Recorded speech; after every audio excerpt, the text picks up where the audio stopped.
Hello everybody, welcome back to my channel. Ali here, and I've got an interesting video for you today. We're going to be looking at sexual attitudes across the United States. Why, you might ask? Well, if you've been following my channel for a while, first of all, thank you.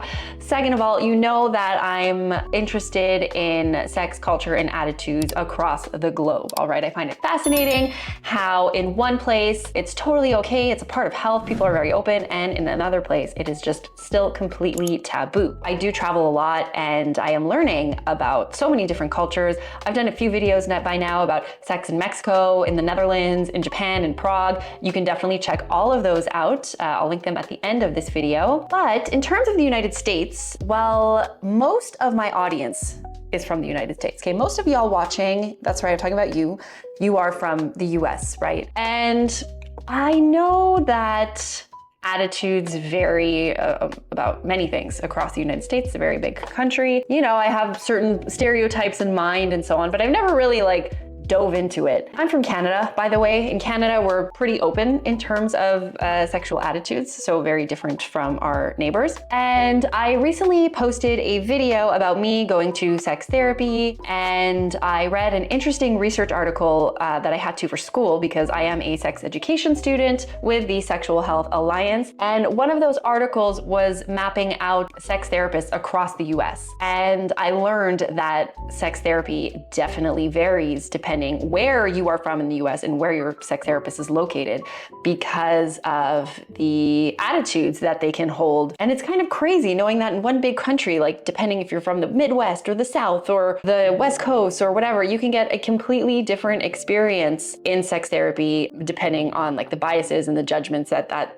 therapist has based on where they live. Anyways, I wanted to do this video because I wanted to talk to my US people and share some interesting information with my other friend, ChatGPT. And I just want your feedback, okay? I want you to get in the comments down below. I want you to agree, disagree, share your experience, share your opinions. When I say ChatGPT, by the way, yes, after reading that research article about sex therapists across the US, I asked ChatGPT to map out sex therapist attitudes across the US. And it did a very good job of organizing it for me geographically and very clear cut. And it was just really interesting to read. So I'm gonna share that information with you today, okay? I'm literally gonna read what ChatGPT has laid out for me. And again, as I read this, I really want you to let me know your experience. Is this true? Is it not true? You know, whatever. I wanna know, okay? Let's chat about it. I wanna learn. So we are going to map out sex and sexual attitudes across the United States. We are going to start with the West Coast. So this includes California, Oregon, Washington. Never been to any of those places yet. So according to ChatGPT, the vibe is progressive, open-minded, and pleasure positive. So people are more comfortable talking about things like kink, ethical non-monogamy, sex tech, and queer sexuality. Dating culture tends to lean casual and experimental. Even in education, you'll see more comprehensive sex ed compared to other regions. Think of it as the sex positive bubble of the US. Yay or nay? Is this true or not true? I mean, I feel like it's true. I've heard things, but yeah, again, in the comments. In terms of sex therapy, they cover kink, queerness, ethical non-monogamy, and pleasure, and more therapists report being trained to talk about taboo or non-traditional topics. So that's the West Coast, which again, I've never been, but I've heard things that, it's super chill, super lax, super open. All right, now we're moving on to the Northeast, places like New York, Massachusetts, DC, etc. Now, I've been to New York, always on a 3-4 day trip kind of thing, little weekend getaway with the girls. Actually, I have a funny story about New York where a friend of mine, when we were both single, we did a whole double Bumble profile and we were looking for 2 guys to take us out on the night on town. Anyways, great evening. I'll leave it at that. Yeah, we're sliding over to the Northeast. So here they say it's inclusive and intellectual. A lot of conversations around sexuality are backed by academic research, activism, and inclusivity. So there's a big focus on LGBTQ+ support, gender diversity, and trauma-informed approaches. Culturally, New York and Boston are places where people are outspoken and experimental, but also career-focused, so dating can be fast-paced sometimes and very transactional. Basically, sex is talked about openly, but people are also busy as hell. And to be honest, I think this is probably, out of all the US areas that I'm gonna go over, probably the most similar to, let's say, Montreal, where I'm from originally, and Toronto and main cities in Canada. Although I'm not sure about Vancouver, but I'm assuming so. In terms of sex therapy, includes LGBTQ plus support, gender diversity, sexual trauma, pleasure-focused approaches, and many therapists here are trained through specialized programs. So if you're looking for a good sex therapist, or one that is more open, check it out, check online. Because again, in that last video I did for sex therapists, I did mention that if people are from more like southern states where it's a bit more like taboo, which I'm gonna get into, if you're looking for someone a bit open, maybe you could find someone in the Northeast, and do a consult through Zoom. All right. Now we're moving on to the Midwest. So Ohio, Illinois, Minnesota. Never been to the Midwest. Minnesota. No, I never been to Minnesota. I've been to Minneapolis before. Is that in the Midwest? I don't know. I was there for like a day. According to ChatGPT, the Midwest is like a mixed bag. Urban areas are more open, but rural areas are more conservative. So you have urban centers like Chicago or Minneapolis. Ah, there we go. Okay, it is the Midwest. I have been to Chicago and Minneapolis. I have so many stories. One time I drove across the United States towards Vancouver to visit my sister with a friend of mine who then became a friends with benefits. And we treated that whole entire road trip like a sexy road trip. And we stopped in places and just had a lot of fun. And Chicago was one of those places. So I've only spent one night there, but it was a lot of fun. So here they say you'll find thriving queer scenes, sex-positive communities, and solid sex ed programs. But in rural or suburban areas, it can get a lot more conservative. People might be less open about sexual preferences or lean heavily on traditional values. So here, sex depends a lot on whether you're in a big city or a small town. In terms of sex therapy, it varies by city or town, and some access to quality therapy, but training around sex is usually inconsistent. Now, we moving on to the South. And again, I'd love to hear your comments about this and your opinions, where you're from, what you're doing, what your thoughts are, if you agree with this, if you don't. But we moving on to the South. So I've been to Florida a couple of times, not long enough to, again, know what sexual attitudes are like. I've never dated in Florida before. I was there for work a few times and on vacation. And ChatGPT says, I know some of you are watching. Some of you watching from here will nod along. So let's see. So the vibe is conservative, faith-based influence. So you have strong religious and cultural influences shaping attitudes towards sex. Comprehensive sex education is rare, and abstinence-only programs are still taught in many, many schools. People may be less open about topics like masturbation, porn, or LGBTQ+ issues. That said, don't underestimate the South's underground sex culture. Ooh, I didn't know that. Where repression exists, so does rebellion. Think secret kink clubs, underground queer scenes, and communities creating their own spaces. I mean, I guess if you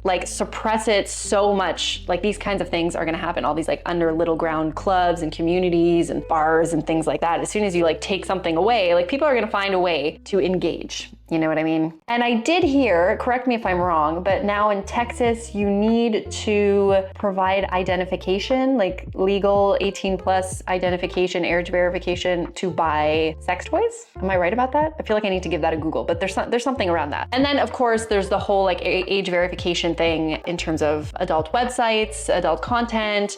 I think Pornhub is also not available in Texas. Again, I probably should have looked all this other details up before making this video, but that's why you're here. You're here to inform me and to inform everybody else. So in terms of the South, sex therapy may avoid topics like masturbation, porn, LGBTQ+ issues. So again, as I mentioned in my previous video, if you are from the South and you are looking for a sex therapist, maybe it's important to be mindful in terms of which region in the United States you find your sex therapist. I don't know how it works if you're able to find a sex therapist in, let's say, the Northeast, where you can go to them on Zoom, but or I don't know if you have insurance, they have to be within the South. I don't know how that stuff works, but I'm just planting seeds here. They note that some therapists frame sexuality through moral or religious lenses. I've read that, which is really freaky and scary. And fewer therapists are trained in non-judgmental, evidence-based sex therapy. So again, if you are looking for a therapist who specializes in the fun stuff, then be wise as you're choosing.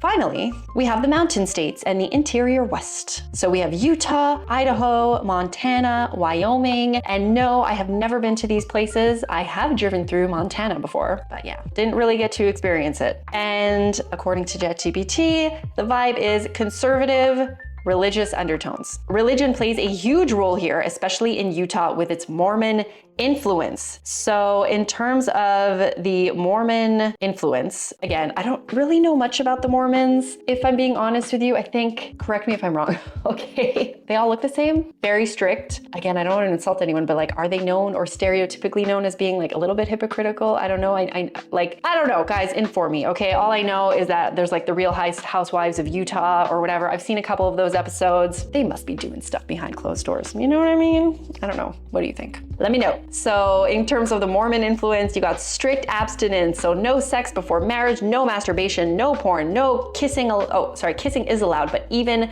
that can sometimes be policed depending on the community. And then we have purity culture. So virginity and chastity are highly emphasized, breaking the law of chastity. So any sex outside of a heterosexual marriage can lead to guilt, shame, or even church discipline. What does that even look like nowadays? Are we talking about like stoning people? I mean, tying them, I don't even know. What does that even mean in this context, in Utah, within a Mormon context in the United States? Please let me know. I'd love to know. Confession. So if someone has premarital sex, they may be expected to confess to a bishop who could then restrict them from participating in certain church activities. And sex ed is limited, and many conversations about sexuality are framed through morality. Access to open, non-judgmental resources is scarce, so people often turn to online spaces for answers. Now that is a dangerous thing. Well, it can be dangerous and it cannot, because let's say they go on YouTube and they find pages like mine or pages of many other sex positive content creators where they can learn from, which is probably like way better information than what they're learning themselves in their own environment. But then you also have,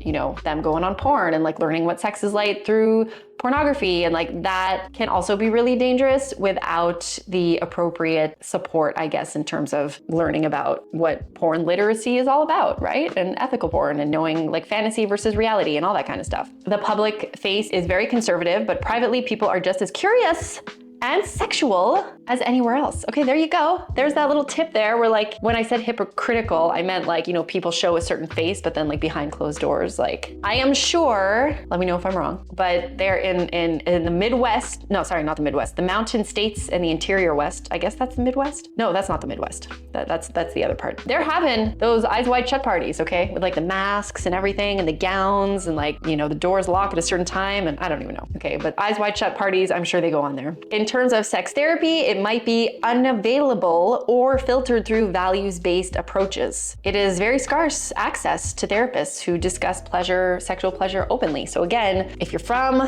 the mountain states, do your research. Do thorough research before hiring a sex therapist. So there you have it. Depending on where you live in the United States, sex might feel like a liberating conversation or something you're not ever really supposed to mention. Now, I find this interesting. Again, I'm from Canada, very liberal, very different, very progressive in you know, people's attitudes towards sex. I mean, yes, we need work still on our sex education, but I always find it interesting when I watch reality shows like Love is Blind, let's say. Yes, I do watch reality shows. Not all the time, sometimes. I do need to take a break at moments because my brain just kind of goes to trash. But yes, when I watch these American reality shows, I'm always baffled at hearing these people talk about, you know, what they're looking for in love. They don't talk about sex very much. I know it's like a PG show. Okay, they're not gonna be getting all down and kinky on reality TV like that. Although some reality shows are a little saucy. But in terms of talking about, you know, the nuclear family and getting married and the church and religion and having like the 2.5 kids and the white picket fence, and like, it seems like they don't even really care about the love and the intimacy and the pleasure. They just want to be like,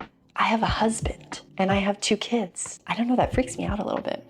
Freaks me out. Anyways, that's like another topic in itself. I feel like I'm talking more about like what real love is, you know, talking about like marriage and kids stuff as opposed to just like sexual attitudes. So anyways, that was a little tangent. Sorry about that. But here's the thing. Regardless of geography, sexuality is human. People everywhere are asking the same questions and exploring similar desires, just through different cultural filters. So again, I'd love to hear what you think about this. Okay, sex being mapped across the United States. Teach me something, enlighten me, please. And also, if you are interested in learning more about sex and culture, check out my Patreon, all right? It's a great little community. I'll put it in the description below if you want to check out the link. For starters, you'll be supporting me as a creator, and just you going on there and supporting me gives me the motivation to come on here and learn more and share with you what I'm learning. Also, you'll get access to a bunch of exclusive content. And again, if you're interested in travel and sexuality and so on, I do post a lot of travel content on there. And sometimes I go on these sex, culture, education trips, and I share the journey with you all. So anyways, if you want to check that out, please do. And if you're watching this, I want to know where you're from and how do you think your region has shaped your attitudes around sex. All right. Thank you so much for watching. This was such a fun video. Je vous aime.